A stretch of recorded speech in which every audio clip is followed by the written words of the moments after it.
Yeah, we're now 36 hours into our sourdough starter. You can see it's separated here. This stuff is called hooch, this brownie liquid, and if you were making booze, that would be the start of your booze production. You can actually see it started to shrink. It was up to 350 mils earlier, and you can see sort of where it's come up and then slid back down. So that means it's definitely time to feed our starter. So what I'm going to do is I'm going to separate the top bit here, the good stuff off. I'm going to take half of that and mix it with the same amount of flour and water again and let it do the whole process over again. What we're doing is building the number of yeast cells, active yeast cells in the starter, so that we have enough to make a whole loaf. With the other half of the starter, I'm going to make a focaccia bread because I hate waste, but most people just throw it out.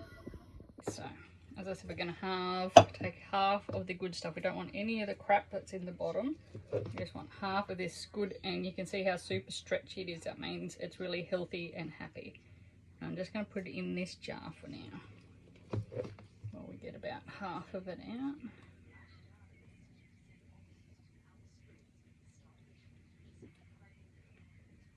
Recipes will tell you 60 grams of starter, but I find about half is good. Seems to work out about that way. So you know your starter's ready to bake bread when it doubles in size in 24 hours. So we're not quite there. It didn't double to 400 mils in 24 hours. It only got to 350, so it's almost there. It's gone really quickly given the lack of warm weather.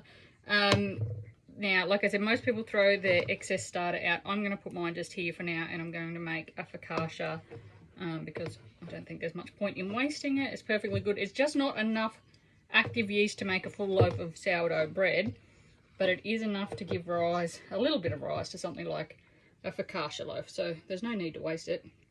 Rightio, so I'm just going to pause the video while I wash out my jar, because it is important to wash your jar out, and then we'll feed the starter and set it up for the next couple of days.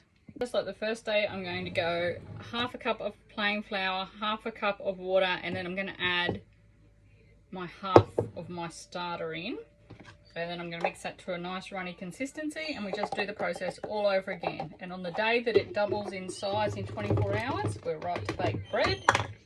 So that's my half cup of flour,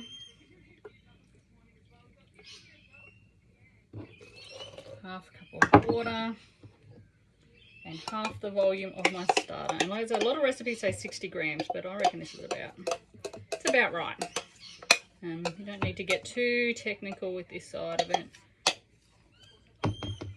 But all we want to do is feed all those yeast organisms, and so we get more and more. So they multiply and we get more and more organisms, and then when we actually go to bake, we'll get a really light fluffy loaf with all that great sourdough texture from the fermentation.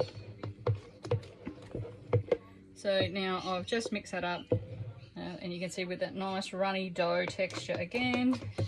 Just going to clean the sides here. And because it's got active culture in it, we should see it like bubbling by tonight, really. It should go. Just clean the sides so you can see. Now, glass pasta jars are actually best, but because we're traveling, I'm using something with a screw-on lid, but pasta jars are the best. So now this one you can see with our 200 mils of flour and water and our starter, we're at about 350 mils. And we want that, 250 mils. So we want to see that go up to 500 mils by this time tomorrow, ideally.